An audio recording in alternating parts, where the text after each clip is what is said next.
భార్య వెంకట మాధవిని అత్యంత కిరాతకంగా చంపిన గురుమూర్తికి 14 రోజుల రిమాండ్ విధించింది న్యాయస్థానం. కేసు విచారణలో భాగంగా నిన్న నిందితుడి ఇంటితో పాటు మీర్పేట్ పెద్ద చెరువు దగ్గర సీన్ రీకన్స్ట్రక్షన్ చేసిన పోలీసులు ఇవాళ అతనికి వనస్థలిపురం ఆసుపత్రిలో వైద్య పరీక్షలు చేయించారు. ఆ తర్వాత కోర్టుకు తీసుకెళ్లారు.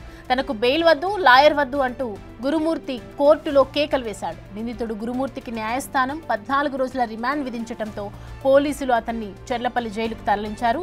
రేపు రంగారెడ్డి జిల్లా కోర్టులో గురుమూర్తి కస్టడీ కోసం పిటిషన్ వేయనున్నారు.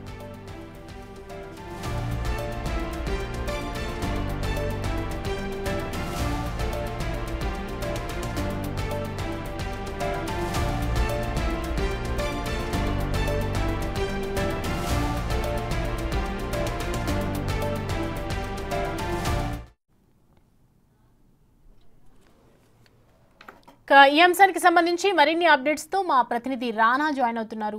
రానా, చూస్తున్నాం గురుమూర్తి కోర్టులో కేకలు వేసినట్లుగా ఉంది. ఎందుకు కేకలు వేసాల్సి అంటే తప్పును ఒప్పుకొని ముందుకెళ్లాలనుకుంటున్నాడా, లేదంటే ఏదైనా పశ్చాత్తాపంతోనా?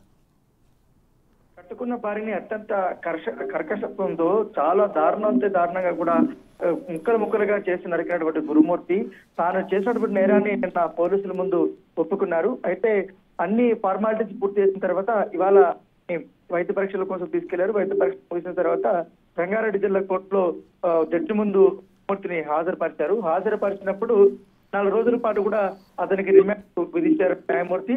తర్వాత వెళ్ళిపోయేటప్పుడు నాకెవరు లాయర్, అసలు నాకు బెయిల్ వస్తుంటే కూడా చాలా గట్టిగా అతను అరిచినట్టుగా తెలుస్తుంది.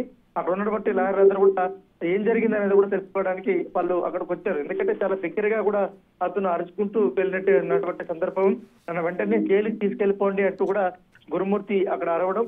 సో అక్కడ ఉన్నటువంటి పోలీసులు కూడా అక్కడ ఉన్నటువంటి ఆర్డర్ కాపీ తీసుకుని, రిమాండ్ కాపీ తీసుకొని వెంటనే చర్లపల్లి జైలుకి అతన్ని మొత్తం తీసుకెళ్లినటువంటి నేపథ్యం అయితే కనపడుతుంది. ఇప్పటికీ కీలకమైనటువంటి ఆధారాలను, సాక్ష్యాలను ఇవన్నీ కూడా దాంతో పాటు ఇవన్నీ సీల్డ్ కవర్ లో కూడా కోర్టులో పోలీసులు సబ్మిట్ చేయడం జరిగింది.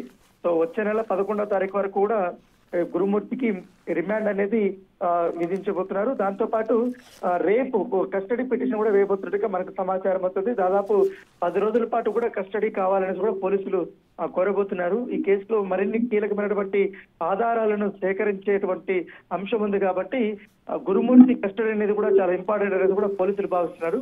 సో రేపు కస్టడీ ఫైల్ అయితే వేయబోతున్నారు కోర్టులో. Thanks for the updates Rana.